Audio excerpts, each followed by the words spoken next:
اللهم صل وسلم وبارك على نبينا محمد وعلى آله وصحبه وسلم تسليما كثيرا. أما بعد،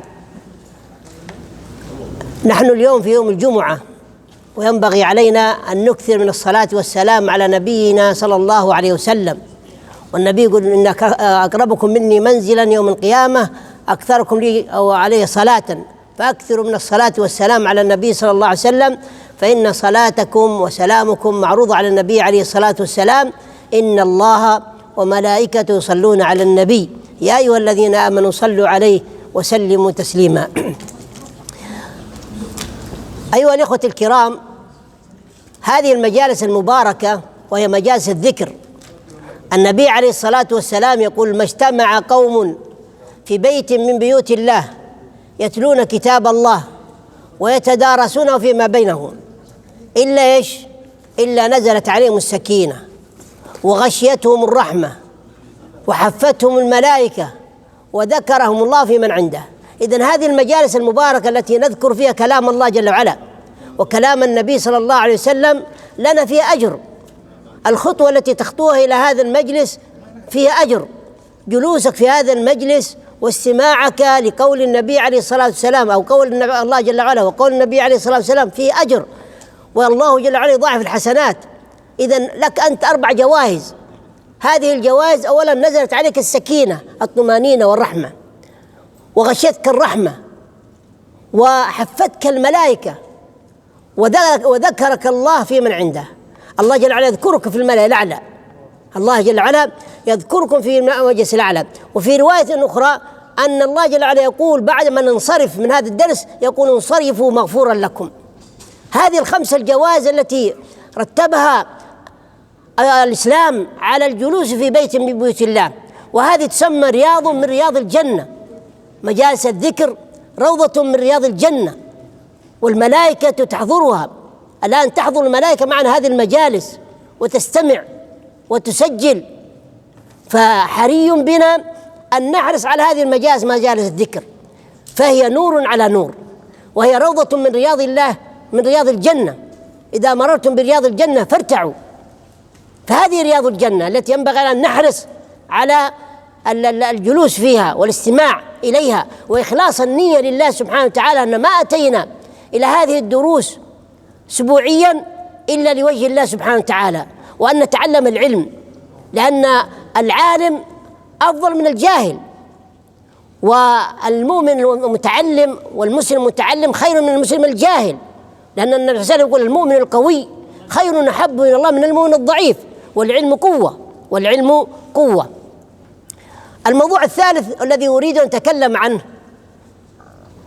عندما نتأمل قول النبي عليه الصلاة والسلام: عجبا لأمر المؤمن إن أمره كله خير، إن أصابته سراء شكر فكان خيرا له، وإن أصابته ضراء صبر فكان خيرا له. فالمؤمن ما بين الشكر والحمد لله سبحانه وتعالى. هو يعلم أن ما أصابه شيء في هذه الدنيا سواء من خير أو غير ذلك فهو بأمر الله جل وعلا، قدره الله وكتبه الله عليه، فهو يحمد الله جل وعلا، ولا يسأل عن الحكمة، ولا يقول ليش ولا لماذا، لأن الله لا يسأل عما يفعل. إذا ابتلاك الله جل وعلا بمرض، أو ابتلاك الله جل وعلا بشيء في أهلك، في زوجتك، في أولادك، أو في مالك، أو في جسدك، فاعلم أن الله يريد بك الخير، أن الله يريد بك الخير. إن الله إذا حب عبدا ابتلاه، والابتلاء من الله جل وعلا تمحيص للذنوب ورفعة في الدرجات. والله جل وعلا لا يعذب عبده في الدنيا ويعذبه في الآخرة. فإذا ابتلاه في الدنيا فصبر أدخله الله الجنة. حتى الشوكة يشاكها، حتى الشوكة يشاكها، يضرب إبرة حق السكر أو غير ذلك له فيه أجر. فينبغي لنا أن نحتسب الأجر عند الله جل وعلا، وأن نشكره سبحانه وتعالى على ما أعطانا من النعم، وما أعطانا من الصحة، وما أعطانا من الأمن والأمان، وأيضا نصبر على ما ابتلانا به الله من الفقر أو المرض أو الجوع أو فقدان حبيب وعزيز علينا، فنصبر، فإن الله يحب الصابرين، وإن الله مع الصابرين. ولهذا ينبغي لنا أن نرضى بقضاء الله وقدره، وأن نحمد الله سبحانه وتعالى على ما كتب علينا، وأن نشكره جل وعلا ليل نهار. ولا أريد الإطالة عليكم، والله أعلم، وصلى الله وسلم وبارك على نبينا محمد وعلى آله وصحبه أجمعين. جزاكم الله خير شيخ، بارك الله فيكم، نفع الله بكم. بسم الله الرحمن الرحيم. الحمد لله رب العالمين، والعاقبة للمتقين، والصلاة والسلام على رسوله الكريم وآلہ وصحبہ اجمعین، وبعد۔ شیخ نے 3 بہت بنیادی باتیں کی ہیں اپنے پورے درس کا۔ پہلی چیز کہ ایک مسلمان کو اللہ تبارک و تعالی کے حبیب جناب محمد رسول اللہ صلی اللہ علیہ وسلم پر جتنا ہی ہم اللہ کے نبی صلی اللہ علیہ وسلم پر درود و سلام پڑھتے رہیں گے، اور خاص کر کے جمعہ کے دن،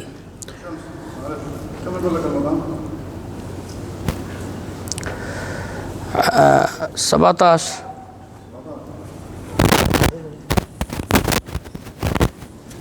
کب، ہاں دیکھ لیجیے،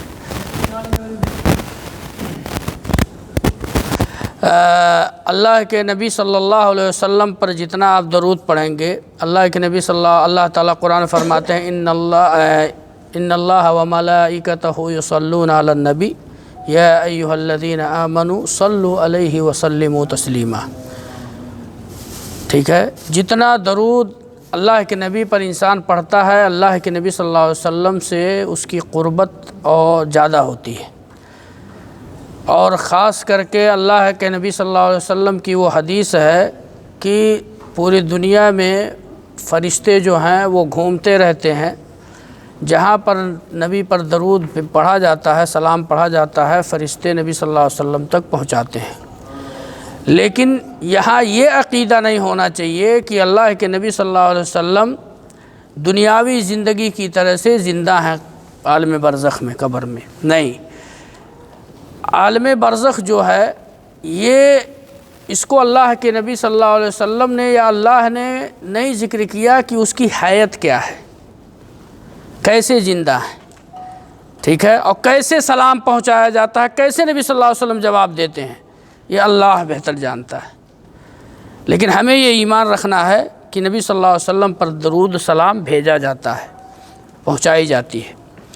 تو نبی صلی اللہ علیہ وسلم پر درود و سلام پڑھنے کے بہت سارے فوائد ہیں، کبھی وقت ملے گا تو انشاءاللہ اس پر ذکر کریں گے۔ دوسری چیز جو شیخ نے ذکر کیا وہ مجلس کی برکت کو ذکر کیا، اور اس پر ایک حدیث مسند امام احمد کی حدیث بھی ہے، اور بہت ساری حدیثیں اس پر موجود ہیں کہ اللہ کے نبی صلی اللہ علیہ وسلم کی ایک حدیث ہے، مجتمع قوم فی بیت من بیوت اللہ۔ قوم سے مراد یہاں مسلمان اور مومن مراد ہے، کہ قوم جب کسی جگہ لوگ جمع ہوتے ہیں، کسی جگہ نہیں بلکہ مسجد میں، فی بیت من بیوت اللہ، اللہ کے گھروں میں سے ایک گھر میں، اور وہاں اس لیے جمع ہوتے ہیں کہ اللہ کا ذکر و اذکار کرنے کے لیے، اللہ رب العالمین کے کلام کو سننے اور سنانے کے لیے جمع ہوتے ہیں۔ تو ایسے حالت میں اللہ تعالیٰ فرماتے ہیں، اللہ کے نبی فرماتے ہیں کہ اس انسان کو، اس قوم کو جو جمع ہوتی ہے مسجد میں، جیسے ہم جمع ہیں، نیت خالص ہو، اگر انما الاعمال بالنیات، عمل کا دار و مدار نیت پر ہے، نیت اگر ہم خالص لے کر کے اپنے کمرے سے نکلے ہیں کہ ہم جا رہے ہیں 2 ہی لفظ سیکھیں گے، جا رہے ہیں ہم تعلیم سیکھنے کے لیے، دین سیکھنے کے لیے ہم جا رہے ہیں، اور کوئی مقصد نہ ہو، اور اللہ کے گھر میں ہم بیٹھے ہوئے ہیں، اللہ کے نبی صلی اللہ علیہ وسلم نے فرمایا کہ 4 انعامات اس شخص کو ملتے ہیں جو یہ نیت لے کر کے حاضر ہوتا ہے۔ پہلا انعام اللہ کیا کرتے ہیں کہ اللہ رب العالمین نزلت السکینہ، اس قوم پر، اس جماعت پر اللہ سکون و اطمینان نازل کرتا ہے۔ وغشیتہم الرحمہ، دوسرا انعام، اللہ رب العالمین کی رحمت اس مجلس کو ڈھانپے ہوئی ہوتی ہے جو ہم تصور نہیں کر سکتے ہیں۔ اور تیسرا انعام اللہ رب العالمین، اللہ کے نبی صلی اللہ علیہ وسلم فرماتے ہیں کہ اللہ رب العالمین ان بندوں کا ذکر اپنے مقرب فرشتوں کے پاس کرتا ہے جب تک وہ بیٹھے رہتے ہیں اس مجلس میں۔ یہ کس نے کہا؟ ما ينطق عن الهوى ان هو الا وحی یوحی۔ اس بشر نے، اس نبی نے کہا جو نبی اپنی زبان سے کوئی الفاظ نہیں نکالتے جب تک کہ اللہ رب العالمین نہ ہو کہتے۔ تو اللہ کے نبی صلی اللہ علیہ وسلم نے کیا فرمایا کہ فرشتوں کے پاس اپنے مقرب فرشتوں کے نام لے کر کے اللہ ذکر کرتے ہیں۔ چوتھا انعام، جب یہ مجلس ختم ہوتی ہے، لوگ اٹھ کر کے جاتے ہیں، تو اللہ فرماتے ہیں کہ آج کے فرشتوں گواہ رہنا، آج کے گناہوں کو، ان بندوں کی گناہوں کو میں معاف کر دیا۔ یہ اس مجلس کا۔ اور ایک دوسری روایت آتی ہے کہ اگر کوئی شخص بغیر نیت کے بیٹھا ہوا ہے، یعنی اس نیت سے نہیں آیا ہے کہ میں درس سننے کے لیے، ویسے چلا آیا ہے یا ویسے کسی کام سے آیا اور بیٹھ گیا، تو لا یسقا جلیسہم کا لفظ آیا ہے دوسری روایت میں کہ وہ اس کے بیٹھنے کی برکت اس مجلس کو، اس کو بھی ڈھانپ لیتی ہے۔ یعنی وہ بھی اللہ رب العالمین ان مجلس کی برکت کی وجہ سے، وہ نیت لے کر کے نہیں آیا تب بھی اللہ رب العالمین وہی اجر و ثواب اس کو بھی اللہ عنایت فرما دیتا ہے۔ یہ مجلس کی برکت ہے۔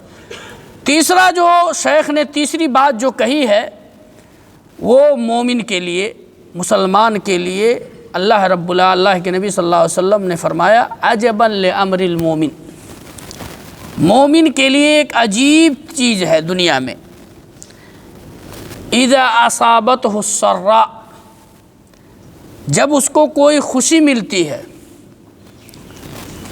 اولاد کی خوشی مل گئی، پیسہ مل گیا، صحت و تندرستی ہے اس کے پاس، کوئی اچانک اس کو کوئی خوشی آ گئی، موبائل میں فون آ گیا، کوئی خوشی کی خبر اس کو سنائی دی، مل گئی، فشکر، تو اس نے فوراً اللہ کا شکر ادا کیا، الحمدللہ اللہ تیرا بہت بہت شکر ہے، تیرا بہت بہت کرم ہے۔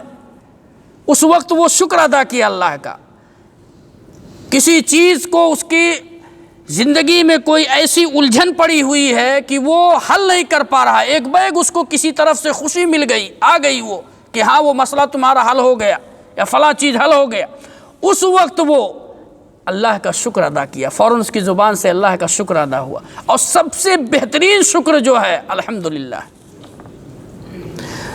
اور وَإِنْ أَصَابَتْهُ الضَّرَّاءُ، اگر اس کو کوئی غمی محسوس ہو گئی، اچانک اس کو کوئی تکلیف آ گئی اس کے جسم کے اندر، یا اسی طریقے سے اس کا کوئی پیسہ کہیں ڈوب گیا، یا کوئی بچہ اس کا بیمار ہو گیا، یا گھر کا کوئی افراد جو ہے وہ بیمار ہو گئے، یا تو کسی کا انتقال ہو گیا،